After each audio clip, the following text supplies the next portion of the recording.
nuestro invitado, el doctor Ricardo Nuila, que nos visita desde Estados Unidos. El doctor Ricardo llega desde el corazón del Ben Taub Hospital de Houston, uno de los grandes hospitales públicos de Estados Unidos, donde ejerce como médico internista al cuidado de quienes muchas veces quedan al margen del sistema de salud. Ricardo es también escritor y desde algunos años habita este cruce fértil entre la medicina y las humanidades. Dirige HEL, el Laboratorio de Humanidades y Artes Expresivas de Baylor College of Medicine, y su obra apareció en The New Yorker, Texas Monthly, The New England Journal of Medicine y Best American Short Stories. Su primer libro, ¿no lo tienes por acá el libro? Sí.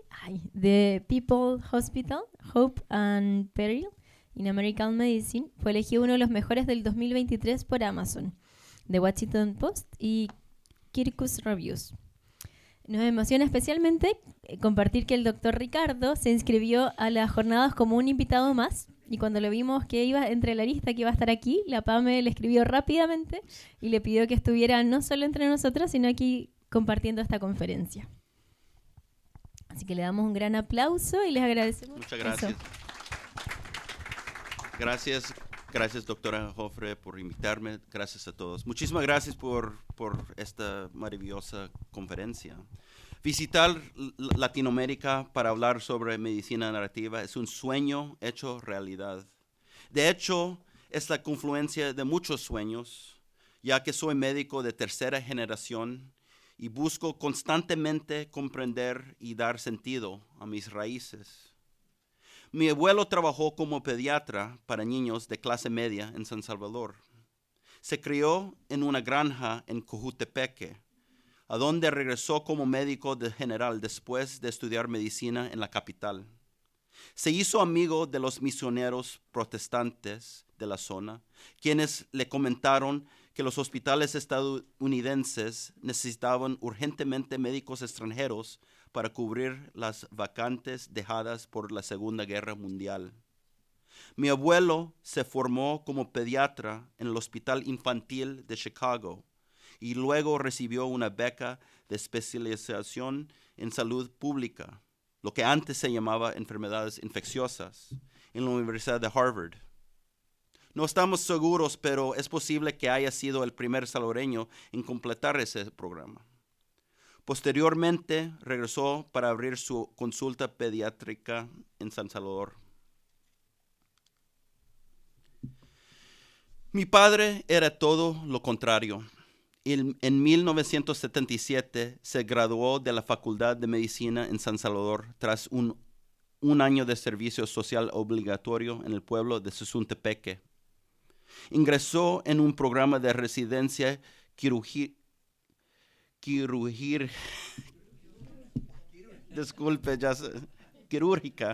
me cuesta esa palabra, en Cincinnati, Ohio, bajo de la tutela del Dr. Heimlich, con la intención de regresar a su país natal.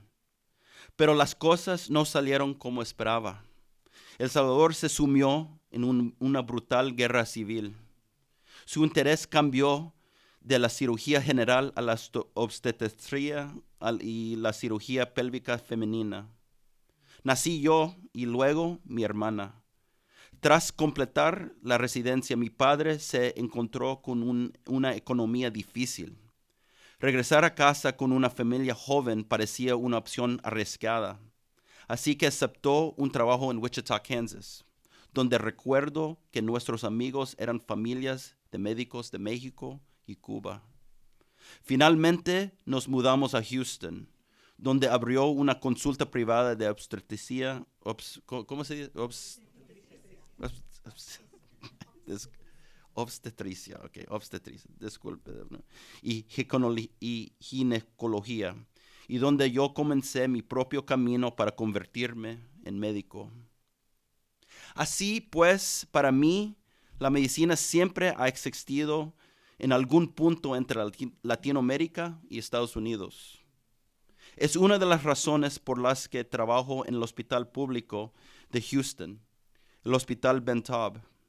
Más de la mitad de los pacientes del Hospital Ben Taub provienen de Latinoamérica, 2 veces y media más que los anglosajones. Desafortunadamente, Texas tiene la tasa más alta de personas sin seguro médico del país, con un 17% de la población sin cobertura médica. Y dado que el sistema de salud estadounidense es el más caro del mundo, esto puede significar que los pacientes que no pueden pagar un seguro no reciben la atención que necesitan.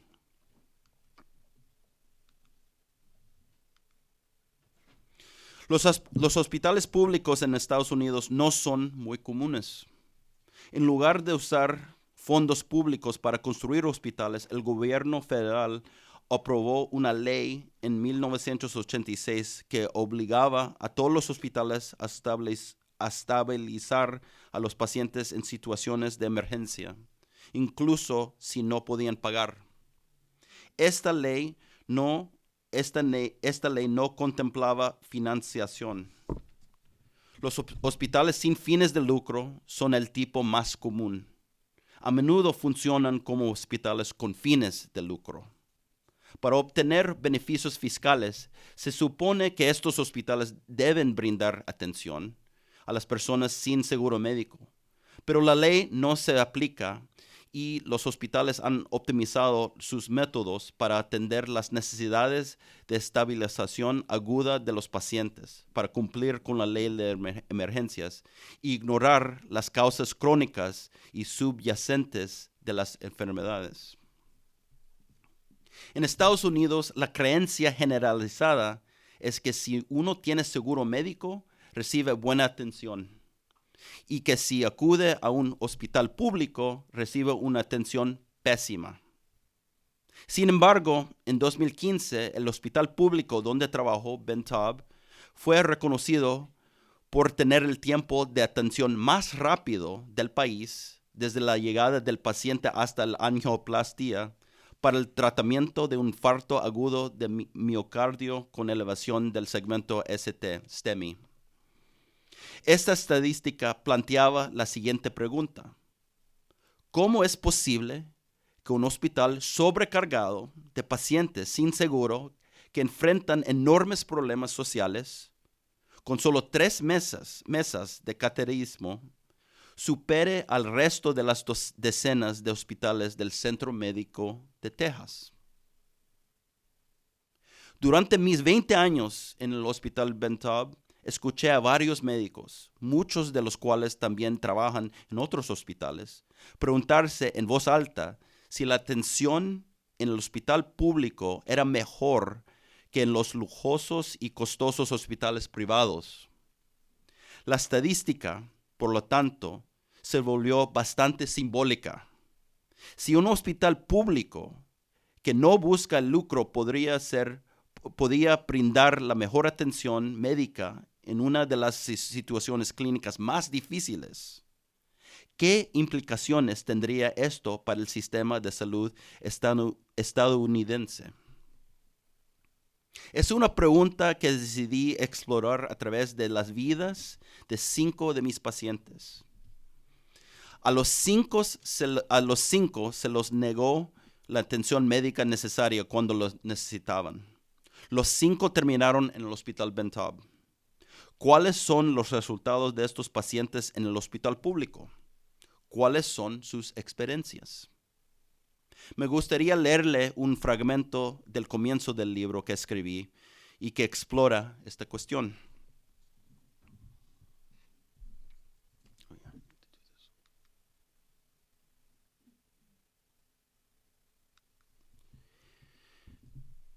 El rumor que oímos era que los pacientes llegaban con mapas dibujados a mano, nuestro hospital marcado como tesoro.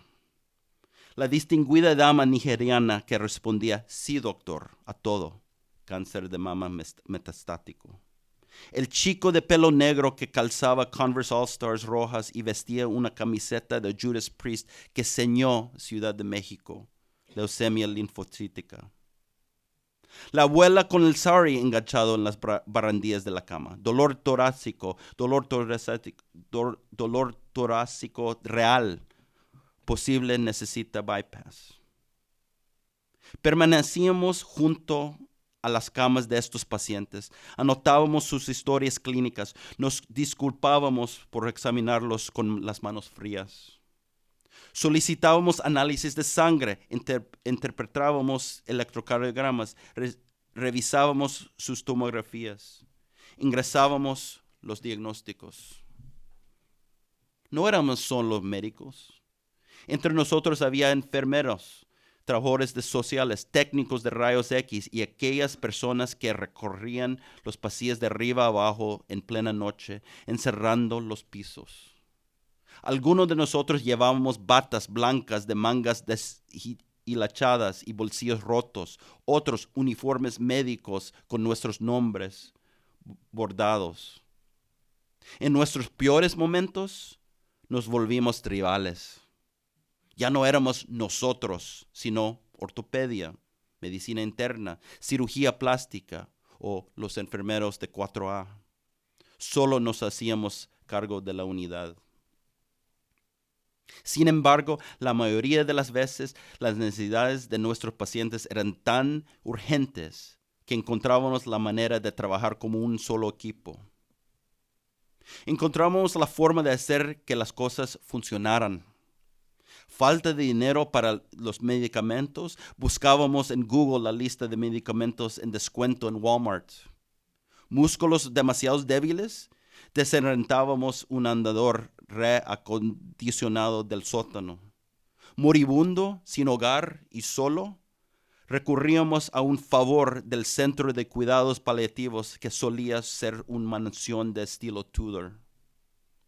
Y cuando nuestro trabajo concluía, una vez que podíamos vislumbrar que nadie moriría en las 24 horas siguientes a nuestra orden de alta, una vez administrada la primera sesión de quimioterapia, una vez seguros de que la dolencia principal del paciente había sido atendida, la pregunta seguía rodando por nuestras mentes. ¿Qué los trajo acá? ¿Cuáles son sus historias? El Hospital Ben Taub, el hospital de la red de seguridad social más grande de una de las ciudades más diversas de Estados Unidos. Somos el aeropuerto de Heathrow, pero con los aviones de Emirates y Virgin Atlantic reemplazados por autobuses de Greyhound. Aquí no hay atrios con pianistas interpretando Here Comes the Sun para darte la bienvenida. Tampoco hay sonidos relajantes de agua corriente emanando de una auténtica cascada interior. No hay Starbucks. Nuestra cafetería sirve alguna variedad de barbacoa casi todos los días a la hora del almuerzo, además de ensaladas envasadas cubiertas con huevo o tiras de pollo. Eso, o menos que prefieres el McDonald's de menú completo, ubicado dentro del hospital, que permanece abierto 23 horas al día. Si contamos con una tienda de regalos, aunque se parece más a una tienda de conveniencia, repleta de tarjetas de felicitación.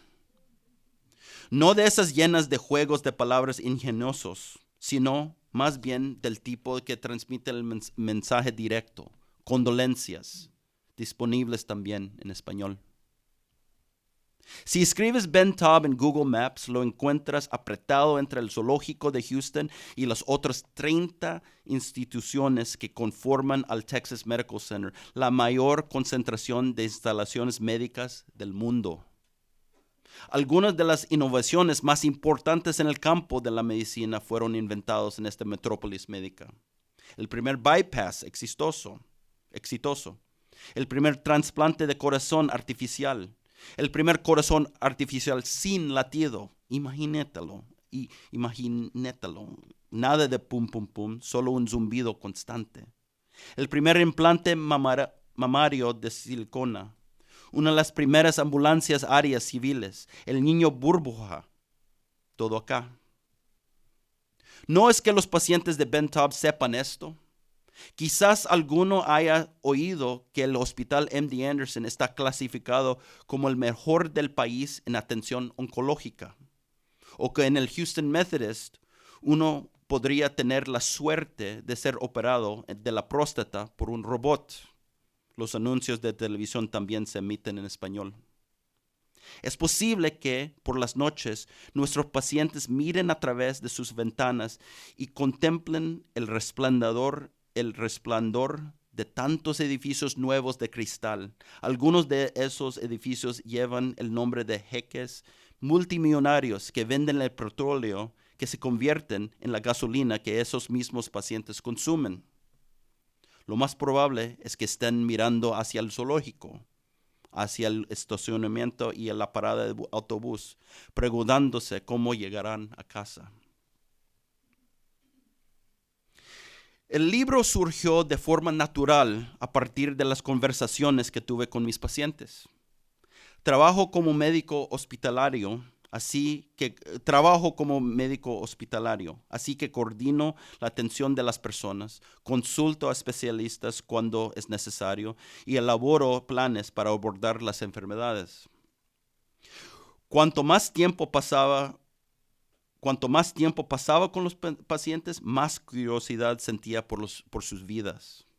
Me parecía algo natural, propio de mi trabajo como médico, rastrear la historia de la enfermedad de alguien hasta sus hogares, sus hábitos, sus relaciones.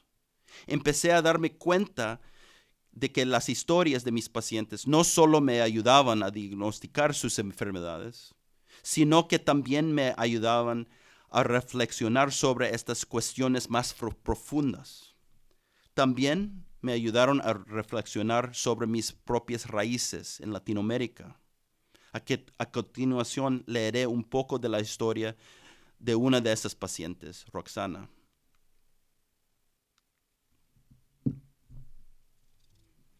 Era abril en Houston, apenas unos días después de Pascua y un mes después de que Roxana saliera del hospital. Desde la mañana hasta la tarde permaneció en la cama con su fiel compañero, su teléfono inteligente. No dejaban de llegar mensajes de su familia en El Salvador. ¿Cómo estás? ¿Has visto un médico? Inevitablemente, algunos familiares comenzaron a llamarla por videollamada. Roxana se incorporó con dificultad y se acomodó los mechones sueltos del cabello. Calentó los músculos que usaba para sonreír. Roxana estaba enferma, pero lucir elegante siempre había sido importante para ella. En 1998, Roxana estaba en la plenitud de su vida. Trabajaba como vendedora en Saks Fifth Avenue, en la galería de Houston. Cada vez que entraba al trabajo, las luces brillantes le iluminaban desde todos los rincones de la tienda. Se sentía como una estrella. Y lo que es más importante, el trabajo en Saks le había proporcionado seguro médico. No lo había usado mucho. Una vez se sometió a la cirugía de vesícula biliar rutinaria después de un dolor abdominal, pero siempre que lo necesitaba, ahí estaba. ¿Cuánto daría para tener seguro médico ahora? Habían pasado 20 años desde que trabajó en Saks. Roxana tenía 48 años y necesitaba ayuda. La gangrena había invadido sus brazos y piernas, dejándola postrada en cama. Un tumor que se originaba en uno de sus vasos sanguíneos principales, diagnosticado el año anterior y operado en una cirugía que le salvó la vida, seguía creciendo en su interior como una tenia gigante. Roxana aún intentaba comprender cómo había sucedido todo. Recordaba haberse encontrado con una vieja amiga en diciembre, a quien no veía desde hacía tiempo. Recordaba que esa amiga la llevó inmediatamente a urgencias a ver cuánto peso había perdido. Recordaba haber firmado el consentimiento para una cirugía mayor. Al despertar, descubrió que la gangrena cubría las zonas donde llevaba botas y guantes largos. Sus extremidades parecían marchitas como madera carbonizada. Roxana había sufrido una complicación devastadora de la cirugía llamada síndrome vasopléjico. La operación para extirpar el tumor que crecía en su corazón la había dejado en estado de shock. Si bien los medicamentos mantenían sus órganos vitales con vida, la circulación sanguínea en sus extremidades era insuficiente. Sin oxígeno, las células de sus piernas y brazos perecieron.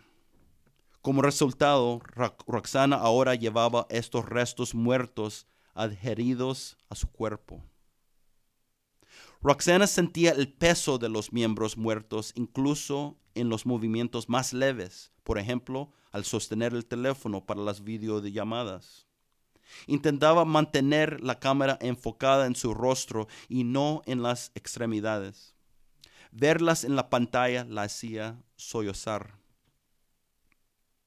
Cuando los médicos dieron de alta a Roxana del hospital, no existía ningún plan médico sobre qué hacer con sus extremidades muertas. Esto es lo que sucede cuando la gente no tiene seguro médico en los Estados Unidos. El único consejo médico que recibió fue que volviera a casa y dejara que las partes muertas se autoamputaran, un proceso que podría tardar años. Roxana alzó sus brazos, antes tan gráciles, hacia el personal médico con incredulidad. ¿Como una rama muerta que se cae de un árbol?, dijo.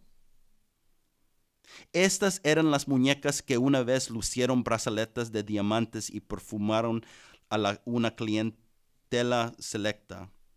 Con estos pies escapó de su tierra natal, El Salvador, devastada por la guerra, y cruzó México para llegar aquí a principios de los 80. Estas piernas la llevaron por todo Houston, de un trabajo a otro, permitiéndole enviar remesas a su madre enferma. Justo antes de caer en esta torbellino, sí, exacto, de enfermedad, Roxana trabajaba como cuidadora. Con estos dedos cambiaba los pañales de los ancianos adinerados de la ciudad. El servicio era parte de su esencia y sus manos, sus herramientas. Con ellas bañaba a los enfermos. Con ellas servía café a sus amigos en su humilde pero ordenado apartamento. Con estas manos rezaba y ahora solo la agobiaban. Si tan solo pudieran amputarle las 4 extremidades. Eso era lo que quería Roxana. Se había enfrentado a la nueva realidad de que nunca volviera a usar los brazos ni las piernas y quería seguir adelante. Tal vez sin el peso sería menos desgarbada y podría empezar a cuidarse sola. Quizás podría recibir prótesis. Tal vez podría empezar a trabajar y enviarle más dinero a su madre. Sin embargo, seguía siendo un misterio cómo empezar esta nueva vida, ya que los hospitales cercanos exigían un seguro médico. Conseguir que un hospital y unos médicos se centraran en la calidad de vida en lugar de un cómo podrían cobrar sería un desafío.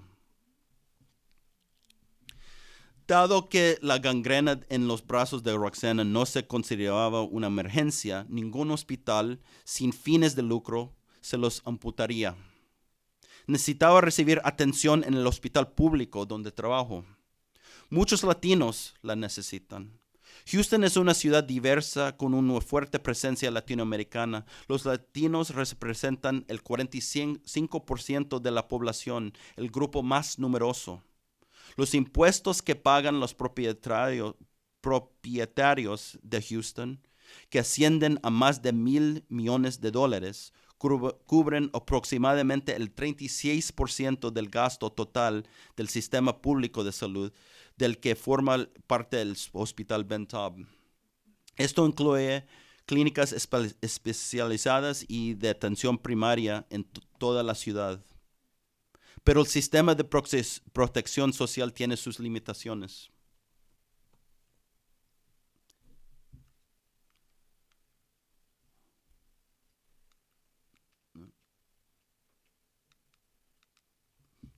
Es raro que un procedimiento o prueba necesaria no esté disponible en absoluto dentro de la red de seguridad social. Los pacientes reciben quimioterapias y atención oncológica considerada estándar por la Red Nacional Integral de Cáncer, pero, por ejemplo, en Harris Health no se realizan trasplantes de médula ósea. No se realizan trasplantes.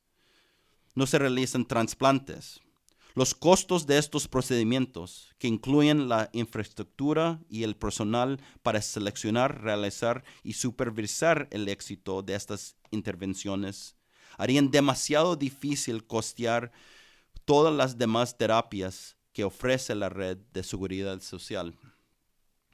Dicho de forma más directa, los trasplantes no ofrecen un gran valor. Esto no era lo que quería pensar cuando mi nuevo paciente, a la temprana edad de 36 años, mostró signos de insuficiencia hepática.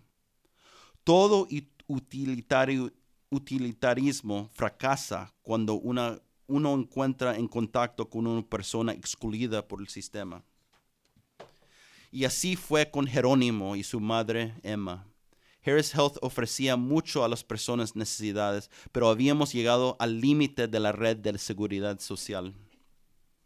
Una vez que el estudiante de medicina terminó su presentación, me giré inmediatamente hacia Emma. ¿Cómo lo ve?, pregunté. Durante toda la histórica clínica había estado acicalando a su hijo, alisando las sábanas, dándole palmaditas en la espalda cuando tosía. Ahora se detuvo. Dios lo protegerá, dijo, forzando una sonrisa. Tenía el pelo largo y liso, gris con mechones negros, que le llegaba hasta la mitad de la espalda. Mientras hablábamos, comenzó a alisarse su hermosa melena. Era demasiado para asimilarlo todo de golpe. No me refiero a lo emocional, sino a lo médico. ¿Cómo se habla de estos síntomas? ¿Se empieza por el líquido alrededor de los pulmones? ¿Por la parálisis intestinal? ¿Por el color amarillento? Le dije que queríamos centrarnos en la dificultad para respirar de su hijo para ahora. Quizás los medicamentos le ayudarían a expulsar parte de ese líquido. De lo contrario, tendríamos que considerar insertarle una aguja en la espalda y drenarlo. Bueno, dijo Emma. Nos volvimos a dar la mano, esta vez para despedirnos. Asentí hacia Jerónimo y él asintió en respuesta. En el pasillo fuera de su habitación, el estudiante de medicina y yo hablamos de manera más directa. ¿No es bebedor?, yo dije. Era una pregunta necesaria. El alcohol es una de las principales causas de cirrosis y Jerónimo tenía unos 30 años. La hepatitis C causa cirrosis hepática, pero solo muchos años, sino décadas, después de la infección inicial. Alguna otra enfermedad tenía que estar ayudando a que la hepatitis C causara este nivel de daño en el hígado de Jerónimo, y parecía razonable sospechar del alcohol. Habría sido una tontería ignorar las estadísticas, pero también buscaba esperanza. Si el consumo excesivo de alcohol había dañado gravemente su hígado, entonces tal vez con sobriedad y paciencia mejoraría. Esto no fue el caso. No lo creo, dijo el estudiante. Él dice que no bebe, su madre dice que no, y las notas también lo confirman. Tiene mala pinta, dije. Las enzimas hepáticas siguen subiendo. El estudiante de medicina lo confirmó con un rápido vistazo a sus notas. Correcto. En una rápida deducción mental deduje que iba a morir a los próximos 30 días. Necesitaba un trasplante de hígado, pero Jerónimo era pobre y no tenía seguro médico. Suspiré profundamente. Si alguna vez hubo una terapia que requiera absolutamente que el paciente tuviera seguro médico, era el trasplante de hígado. Todos los centros de trasplante en Estados Unidos cuentan con responsables financieros para verificar cómo los pacientes planean pagar el procedimiento. Si bien algunos centros realizan trasplantes con fines beneficios, esto ocurre muy raramente y solo justifica la regla.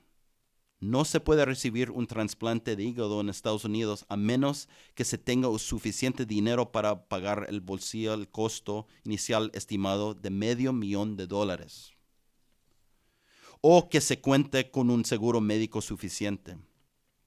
La insuficiencia hepática es una enfermedad en la que el seguro médico determina la vida o la muerte.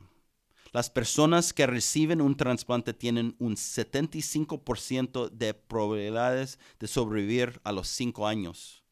En ese mismo periodo, las personas con insuficiencia hepática fulminante que no reciben un trasplante tienen 100% de probabilidades de morir.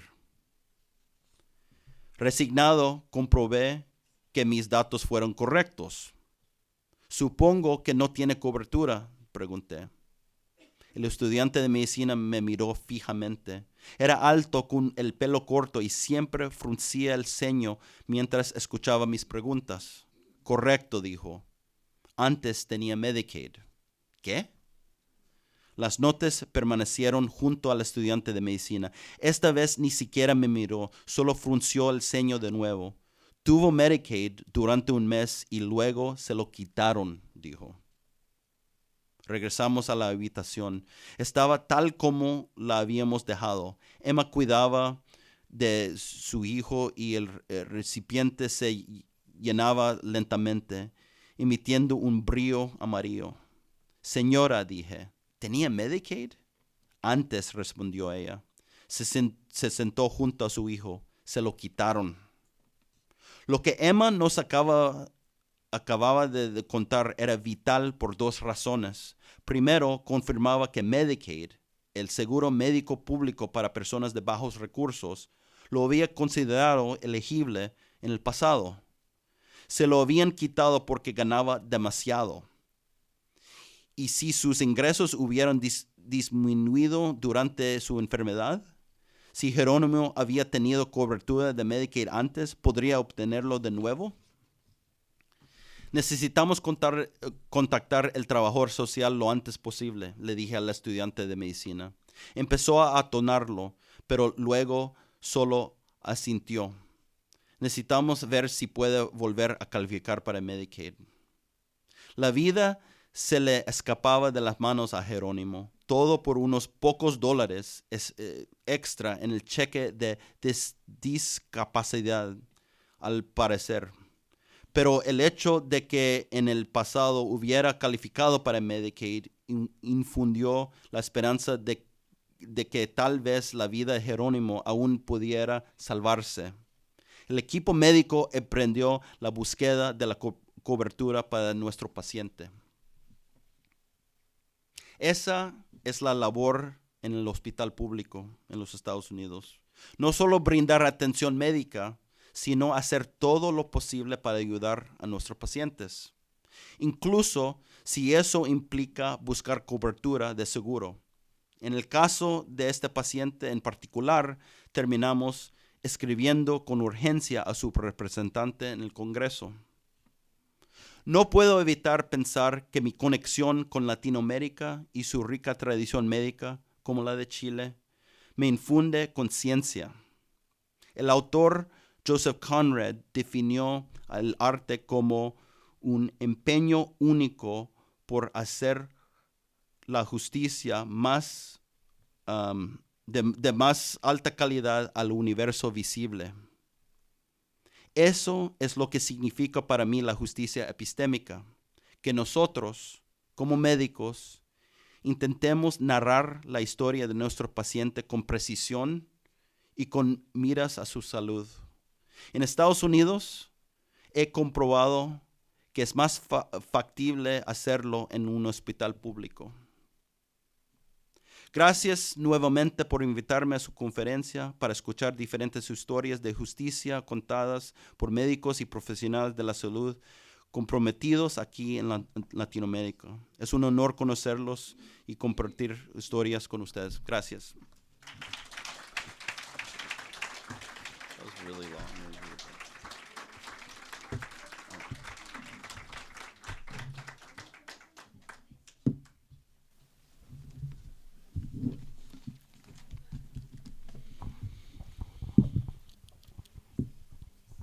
Muchas gracias, Ricardo.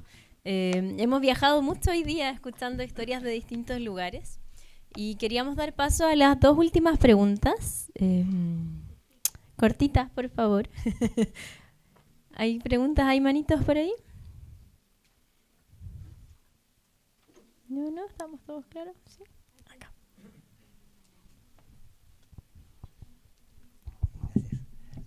Muchas gracias por la presentación. Yo estuve un año en Dallas. Sí. Y estaba en el hospital Dallas Medical Center, me parece que era público también. Uh-huh. Y recuerdo, me llamó mucho la atención una situación que no sé cómo, porque también tenían la misma condición de ustedes, que llegaba mucha gente sin seguro, Sí. que estaba hospitalizado. Y recuerdo un niño que tenía una infección crónica por virus Epstein-Barr invasiva, que tenía que hacerse un trasplante de médula, Uh-huh. y ellos plantearon que se lo iban a hacer, Uh-huh. y se lo hicieron, a pesar de, bueno, había recibido miles de terapias muy caras, Uh-huh. y me llamó la atención que se lo hicieron, y decían, la dirección del hospital va a arreglarse. Sí. No sé cuál es la diferencia, Es por que- qué podía hacerlo.